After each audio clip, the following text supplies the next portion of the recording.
손가락을 접촉하는 것만으로도 혈당 수치에 맞춰 계산할 수 있습니다.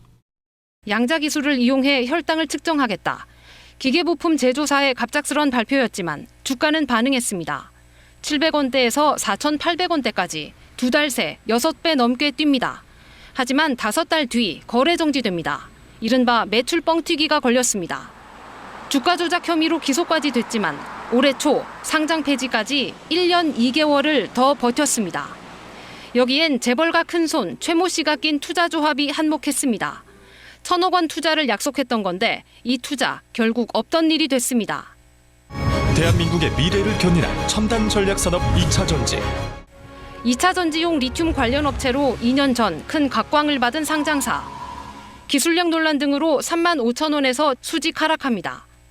지난 3월 관리 종목으로 지정되며 주주 피해가 쏟아졌는데 여기서도 큰손 최 씨가 등장합니다. 최 씨는 3년 전 이 회사 전환사채 40억 원어치를 사들였습니다. 최 씨는 재벌가 2세로 복지재단의 이사장을 맡고 있는 인물. 돈과 정보를 쥔 특정 주체가 주가를 움직이는 이른바 세력주의 전형적인 특성입니다.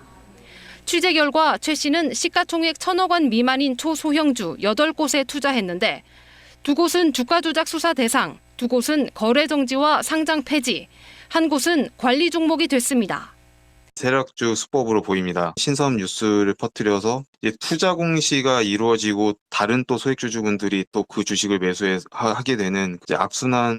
이들 8개 기업의 일반 주주는 13만여 명, 최 씨가 실현한 수익은 확인된 것만 40억 원이 넘습니다. 주로 거래량이 적은 소형주가 주가 조작 같은 불공정 거래에 타겟이 되는 경우가 많습니다. 재무 상태, 신사업 실현 가능성 등을 고려하여 투자를 결정할 필요가 있습니다. 최 씨 측은 자신도 주가 조작범들에게 이용당했다고 KBS에 전해왔습니다. KBS 뉴스 송수진입니다. 250객실 규모의 비즈니스 호텔입니다. 유명 여행사가 리츠로 운영하다 지난해 초 한 부동산 개발회사에 넘겼는데 인수 후 주가가 급락합니다. 부실한 기업에 투자하다 보니까 내부에서부터 해서 이 투자 자금 회수가 좀 어렵겠다 하니까 이제 주가는 하락된 거죠. 올 2월에 최대 주주 일가의 60억 원 횡령 혐의까지 불거집니다. 임직원 횡령은 상장 폐지 사유. 실제 상장 폐지가 결정됐지만 효력 정지 가처분으로 버티고 있습니다. 올해 상장 폐지된 15곳 가운데 9곳이 가처분 소송으로 퇴출을 미뤘습니다. 이런 지연 전략이 늘면서 상폐 결정이 점점 오래 걸리고 있습니다. 현행 규정상 상폐 사유는 14가지가 넘습니다. 부실 기업은 최대한 거르자는 취지, 그렇다면 심사도 신속할까?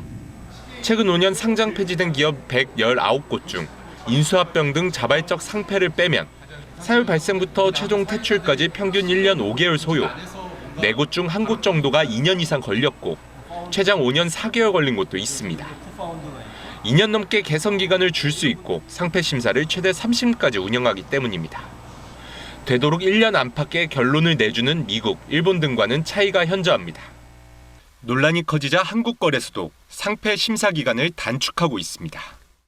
코스닥 시장이 더 많이 관심을 많이 가지고 있고요. 감사보고서 나올 때 이슈가 많이 될 것 같습니다. 지난해 신규 상장은 99곳, 상장 폐지는 31곳, 상장은 쉽고 상폐는 어려운 한국 주식의 현 주소입니다. KBS 뉴스 박찬입니다.